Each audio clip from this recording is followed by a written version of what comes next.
Goldie Karen entered the cafe as though it were her personal stage. Every step was purposeful, her stylish jacket flowing behind her like a cape, her blonde waves bouncing with the confidence of a woman who never settled for background roles. She wasn't there merely for coffee. No, this was her morning performance, her daily duel with destiny, and she intended to win. The line was long, but that didn't matter. Goldie Karen thrived on competition.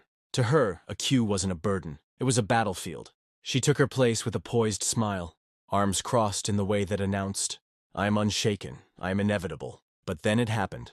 A woman with an oversized tote bag swept in and slipped right ahead of her without hesitation, as if Karen were invisible.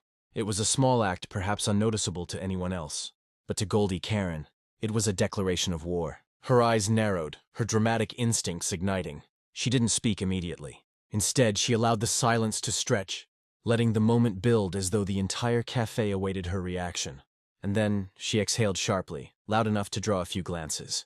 The woman ignored her, but the universe never ignored Goldie Karen.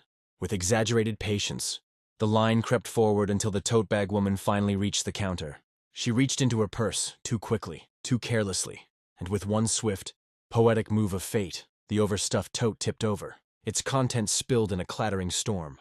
Lipsticks, receipts, and, most curiously, 3 bananas that rolled across the floor in different directions, like they were trying to escape the embarrassment. The cafe froze for a heartbeat before erupting in stifled laughter. Karen didn't need to say a word. Her victory was written in the bananas sprawled across the tiles. She stepped gracefully forward, passing the flustered woman still scrambling to collect her scattered belongings. The barista, trying to contain a grin, asked for her order. Goldie Karen smiled, lifting her chin as though addressing the world. Caramel macchiato. Extra drizzle. She paused, then added in a quieter, triumphant tone, "Justice served." The barista chuckled, preparing the order while the onlookers in line watched with newfound amusement. To them, she wasn't just a customer anymore. She was the star of a moment, the heroine of caffeine justice. When the coffee was handed to her, she lifted it like a trophy, savoring both the taste and the victory. With a final smirk, she strode out of the cafe, her mission complete, her spirit undefeated. But outside, in the parking lot, destiny was already waiting with a new challenge. And if she thought spilled bananas were the height of karma, she was about to learn otherwise. The cafe door swung shut behind Goldie Karen, and she stepped into the crisp morning air like a queen leaving her court. In one hand, her caramel macchiato gleamed like a golden chalice of triumph. In the other, her car keys jingled with the authority of someone who had conquered yet another small war. The parking lot stretched before her, a dull gray battlefield of faded lines and dented bumpers. To most it was ordinary. To Goldie Karen, it was the stage for her next act. She scanned the rows of cars until her gaze locked on her own sleek sedan, polished just enough to reflect her reflection back with approval. She was almost there when it happened. From the corner of her eye, she noticed a car creeping into the space directly beside hers. At first, nothing seemed unusual, until the driver angled their vehicle a little too close. Karen froze mid-step, her instincts sparking like storm clouds. The car wasn't just parking. No, it was leaning, slowly, inexcusably, into her territory. The driver's door swung open, and a man stepped out, glancing at his car with a careless shrug as its door brushed against Karen's sedan. The air around her grew electric. Her coffee nearly trembled in her hand. This wasn't merely a parking offense. This was treason. She advanced with the grace of a duelist, her heels striking the asphalt like war drums. The man, oblivious, reached back into his car for a gym bag. And then he saw her, tall, poised, blonde waves catching the morning light like a halo of righteous fury. Karen stopped just shy of her car, tilting her head with the kind of smile that wasn't a smile at all. The world seemed to pause, as though the parking lot itself awaited her verdict. The man muttered, "Relax, it's just a car. Just a car." The words ignited her like a spark to kindling. To him, maybe it was just metal and paint. To Goldie Karen, it was her chariot, her fortress, her gleaming companion in every glorious battle. She didn't shout. No, shouting was too ordinary. Instead, she let silence hang until it was heavy enough to make the man shift uncomfortably. Then it happened. Karma struck with surgical precision. The gym bag he had slung over his shoulder slipped. In one swift motion it tumbled open, spilling its contents across the asphalt. A jumble of socks, tangled headphones, and, most humiliating of all, an entire container of pre-cooked chicken breast, which skittered across the ground in slow motion.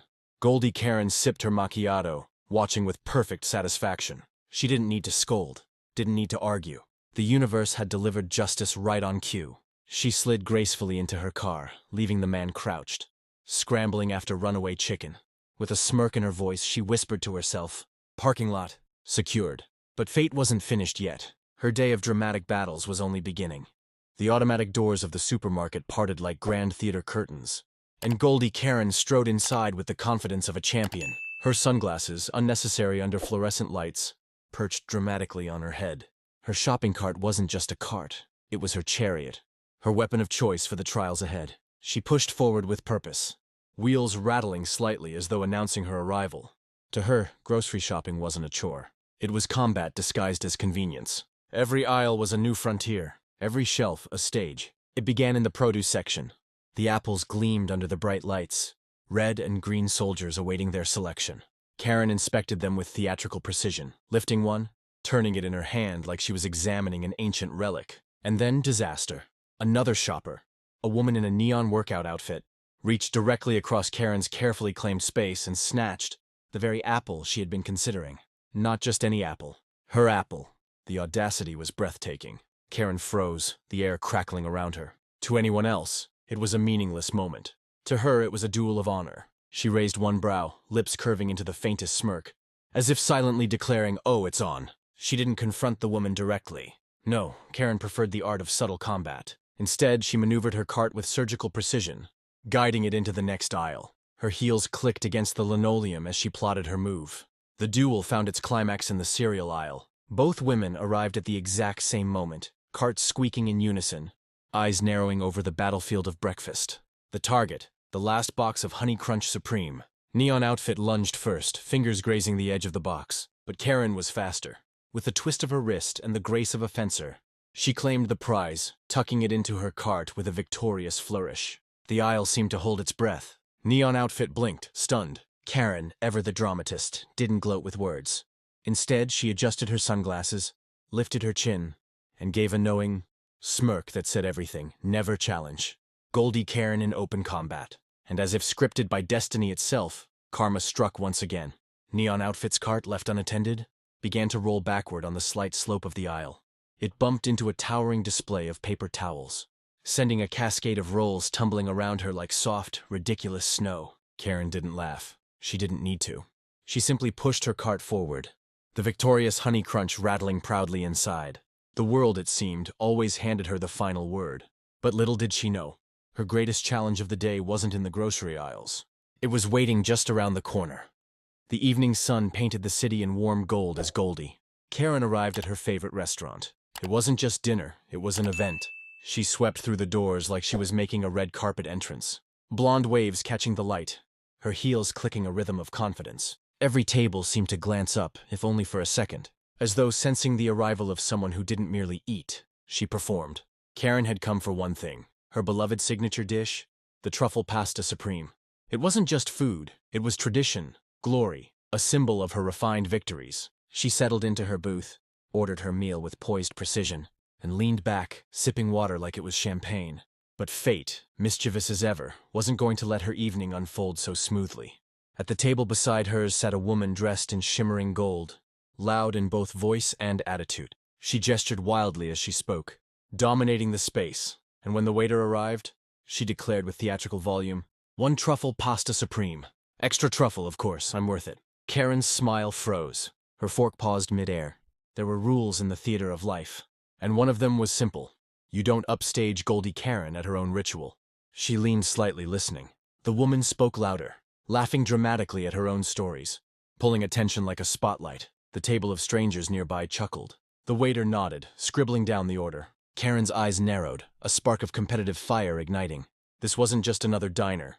This was a rival, an uninvited challenger in her arena. The tension built with each passing minute. Karen sat tall, exuding elegance and silent defiance. Her pasta arrived, steaming and decadent, the aroma filling the air. She twirled her fork slowly, deliberately, savoring the moment as though to remind everyone. This is how it's done. And then destiny delivered its punchline. The rival's order arrived, only it wasn't the truffle pasta supreme. It was a sad little plate of plain buttered noodles. The waiter apologized, explaining the kitchen had just run out of truffle pasta. Karen's dish had been the last one. The rival's face fell, her golden glow dimming in an instant. She sputtered, tried to protest, but the verdict was final. Karen, meanwhile, lifted her fork with serene satisfaction, her deep blue eyes glinting. She didn't gloat with words. She didn't need to. She simply savored her first bite, leaning back with the air of a queen receiving tribute. The room seemed to hum with unspoken acknowledgement. Once again, the universe had chosen its victor. Yet as Karen basked in triumph, she didn't notice the shadows gathering beyond the glass windows.